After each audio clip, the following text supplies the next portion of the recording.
Bienvenue à l'Exponentialiste, une émission pour ceux qui veulent aller plus loin avec Dieu et qui désirent accomplir leur destinée. Ici Luc Dumont, bienvenue, je suis heureux de te retrouver. Aujourd'hui, on parle de 4 raisons bibliques de ne pas craindre l'avenir.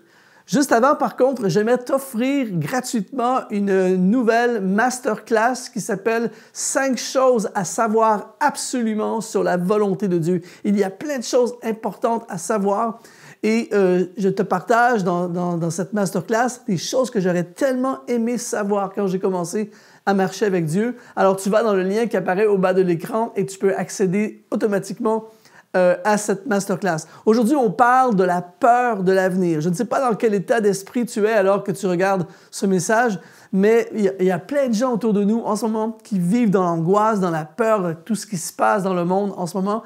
Et il y a ce sentiment de crainte, ce sentiment de peur, mais j'ai des bonnes nouvelles pour toi aujourd'hui. Grâce au message de Dieu, grâce à la parole de Dieu, il y a plein de raisons de ne pas craindre l'avenir. Aujourd'hui, j'aimerais t'en partager 4 et je suis certain qu'à la fin de ce message, tu seras encouragé et fortifié face à ton avenir. La première raison pour laquelle tu ne devrais pas craindre l'avenir, c'est que Dieu est avec toi.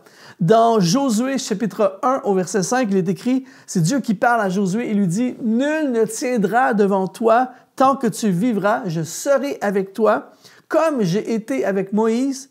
Je ne te délaisserai point et je ne t'abandonnerai point. Fortifie-toi et prends courage. » Au moment où Dieu parle à Josué, il fait face à quelque chose de terrifiant. Prendre le leadership après un leader du niveau de Moïse est quelque chose qui doit être énormément angoissant. Ensuite, il est aux portes de la forteresse de Jéricho et il doit amener des centaines et des centaines de milliers de personnes dans la promesse de Dieu qui est le pays promis. Je ne sais pas pour toi, mais moi, si j'étais à la place de Josué, je serais terrifié d'avoir cette responsabilité sur moi. Et souvent dans la vie, on a peur de l'avenir parce qu'on pense à tout ce qui pourrait mal aller, on pense au poids qui est sur nous, on pense à nos faiblesses, à nos incapacités. Mais ici, Dieu dit à Josué, « Je serai avec toi et je ne te délaisserai point et je ne t'abandonnerai point. » Et l'une des particularités de Dieu, c'est qu'il ne nous laisse pas tomber. Il y a peut-être des gens qui t'ont laissé tomber, il y aura certainement des gens qui vont te laisser tomber peut-être dans ton avenir, mais je peux t'assurer, Dieu ne te laissera jamais tomber. Et Jésus a dit la même chose à ses disciples dans Matthieu chapitre 28 au verset 20. Il dit, « Voici, je suis avec vous tous les jours jusqu'à la fin du monde. » Encore une fois, c'est un contexte très angoissant. C'est-à-dire que Jésus est avec ses disciples et il vient de ressusciter. Il y a cet élément de panique. Jésus a été crucifié à la croix. Les Romains sont déchaînés. Les Juifs veulent étouffer le christianisme qui est en train de naître. Et Jésus envoie ses disciples en mission partout dans le monde pour prêcher la bonne nouvelle. Une mission qui dépasse, une mission terrifiante. Mais encore une fois, il leur dit, « Je serai avec vous, vous ne serez pas seuls. » Le défi est énorme, la mission est gigantesque, elle vous dépasse même, mais je suis avec vous. Et peut-être que tu te sens dans cet état d'esprit, toi aussi aujourd'hui. Peut-être que tu regardes aux choses que tu dois faire, tu regardes à ton avenir. Peut-être que tu es un étudiant et tu regardes en avant, ou tu viens de démarrer un ministère, démarrer un business. Peut-être que tu es un pasteur et tu diriges une église en ce moment et tu te dis, mais je suis dépassé. Je me sens seul, je me sens faible, je me sens pas à la hauteur de la tâche. Et j'aimerais te dire, bienvenue dans le club. Souvent, je me suis ressenti moi aussi dépassé par la situation et certainement pas compétent ou capable de faire ce qui est devant moi. Mais la bonne nouvelle, c'est que Jésus est avec nous. Il te dit aujourd'hui, je suis avec toi. Sachant que le Seigneur est avec toi, tu n'as plus rien à craindre. La deuxième raison pour laquelle on ne devrait pas craindre l'avenir, c'est Dieu a des plans pour toi. Un passage, l'un de mes préférés dans la Bible, dans Jérémie, au chapitre 29, verset 11, il dit « Je connais les projets que j'ai formés sur vous, dit l'Éternel, projets de paix et non de malheur, afin de vous donner un avenir et de l'espérance. » Et ce texte, cette déclaration de Dieu va être dite dans un moment extrêmement angoissant. Ils sont exilés, Humainement, il regarde en avant, il n'y a pas de futur, il ne semble pas y avoir de futur, mais j'ai une bonne nouvelle pour toi. Ce que tu ne vois pas ne veut pas dire qu'il n'y aura pas. Dieu voit des choses sur ta vie, pour ta vie, que tu ne vois pas en ce moment. Et ce qui est intéressant ici, c'est que quand Dieu dit « je connais les projets », dans l'hébreu, c'est le même mot pour « je déclare ». C'est Dieu qui dit « je déclare les projets ». C'est le Dieu de l'univers qui dit à Jérémie et à son peuple exilé « je déclare des projets ». Et quand Dieu dit quelque chose, prépare-toi, ça arrive. Dans Psaume 33 au verset 9, il dit « car il dit et la chose arrive, il ordonne et elle existe ». Donc, ça n'a pas d'importance le scénario du peuple d'Israël à ce moment-là. Ça n'a pas d'importance l'état d'esprit de Jérémie. Dieu dit « je déclare des projets sur vous ».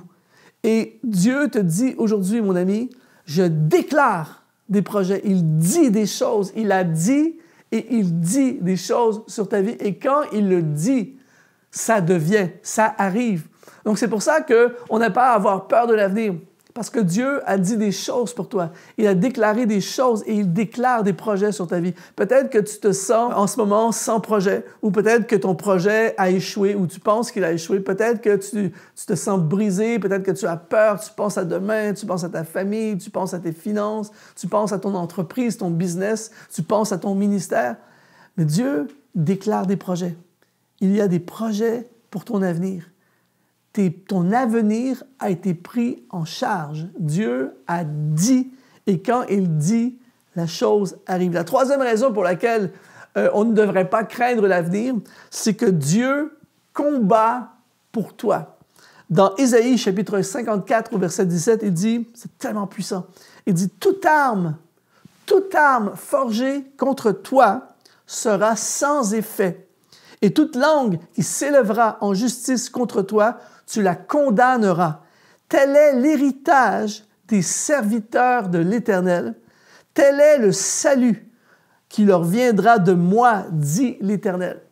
L'une des choses qui terrifie le plus, je dois t'avouer, l'une des choses qui angoisse le plus, l'une des choses qui peut nous faire craindre le plus l'avenir, c'est les attaques de l'ennemi. Les ennemis, les gens, les personnes, les situations qui veulent nous faire échouer. Et ce qui est fort ici, c'est qu'il dit « toute arme forgée ». Et le mot « forgé », dans l'hébreu, c'est le mot « yatsar », qui veut dire également « ordonner » ou « créer ». Je ne veux pas te faire peur aujourd'hui, mais je veux t'annoncer, on doit savoir la vérité. Il y a des choses qui ont été créées et qui sont créées contre toi. Il y a des choses qui sont ordonnées contre toi. Il y a des gens qui ne veulent pas que tu réussisses. Il y a des gens qui ne veulent pas que ton ministère ait du succès.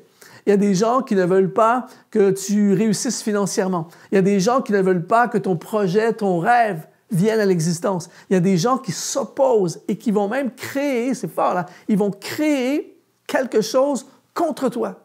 Ils vont créer une conspiration contre toi. Ils vont créer des groupes, des personnes même contre toi. Et c'est terrifiant.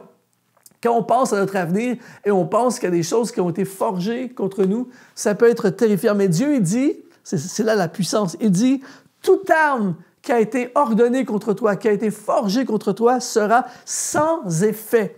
Et dans l'hébreu, ça parle de « ne pourront prospérer », ne pourra venir à l'existence. Donc, c'est ça qui est puissant. C'est qu'il y a des choses qui sont complotées, si je peux le dire, contre toi. Il y a des choses qui sont créées, ordonnées, des complots d'une certaine façon contre toi, contre ta destinée, contre le plan de Dieu pour ta vie, contre ton entreprise, contre ton ministère, contre ta famille, contre tout ce que tu essaies de construire. Mais Dieu dit, et c'est pour ça qu'on ne doit pas craindre l'avenir, Dieu dit que ça va être sans effet, que ça ne pourra pas venir à l'existence, que ça ne pourra pas prospérer. Ce que ton ennemi, tes ennemis, ce que le diable veut faire contre toi, ça ne peut pas prospérer parce que Dieu l'a décrété, Dieu l'a dit.